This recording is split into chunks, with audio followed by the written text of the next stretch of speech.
यह बात उन दिनों की है जब मैं 8वीं कक्षा में पढ़ता था। तब मेरी उम्र 13 वर्ष की थी। उस समय मैं अपने परिवार के साथ बड़े मज़े और मस्ती करता था।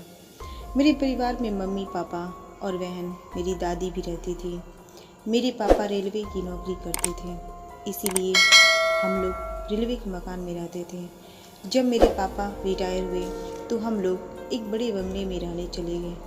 उस बंगले में मैं बहुत ही खुश था, क्योंकि मैं पहले से ही सोच रहा था कि हमारा खुद का एक बड़ा घर हो।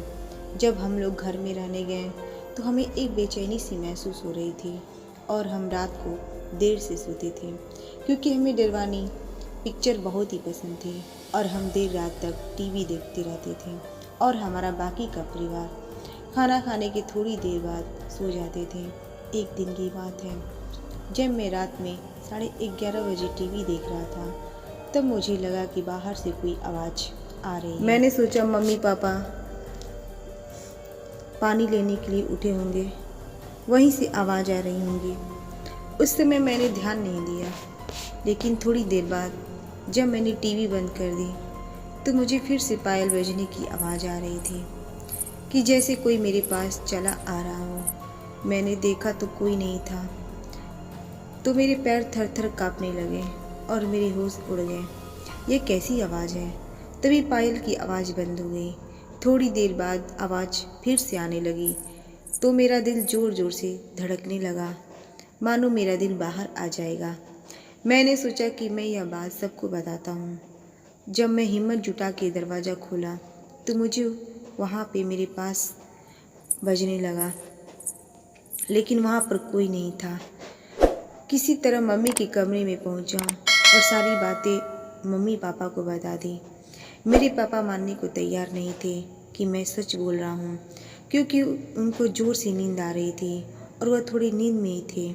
यहाँ तक कोई मेरी बात पे ध्यान नहीं दिया, तो मैंने सोचा कि आज रात मैं मम्मी पापा के साथ ही सो जाता हूँ। ऐसा करते करते करीब 8 या 9 दिन बीत गए।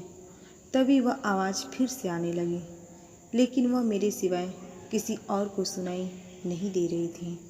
और अब तो वह आवाज़ चाहे जब आने लगी, लेकिन मेरे साथ कुछ गलत नहीं हुआ और मेरे पापा ने वह बंगला ही बदल दिया और हम लोग फ्लैट में रहने चले गए। हमारे बाद उस बंगले में हमारे जाने पहचान वाले लोग रहने आ गए। उनका छोटा बेटा हमारा बड़ा अच्छा मित्र था।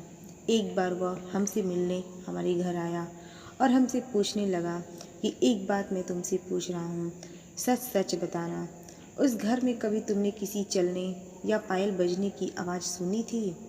तब तो हमें पक्का यकीन हो गया कि उस घर में कुछ तो था और मैंने फिर से अपने परिवार को बताया। तब उन लोगों ने हमारी बातों पे यकीन कर लिया कि अब मैं सच बोल रहा हूँ और जो लोग वहाँ पर रह रहे थे उन लोगों ने उस घर में पूजा पाठ कराया। तो पता चला कि यहाँ पर 7 औरत ने एक साथ फांसी लगा ली थी और उन्हीं की आत्मा थी। आज मैं करीब 70 साल का हो गया, फिर भी उस घर में जाने से मेरे रोंगटे खड़े हो जाते हैं और मैं उस घर की बात सुनकर आज भी मैं बहुत ही डर जाता हूँ। अगर आपको ये कहानी अच्छी लगी हो तो वीडियो को लाइक करें और अगर आप हमारे चैनल पे नए हैं तो सब्सक्राइब करना ना भूलें। धन्यवाद।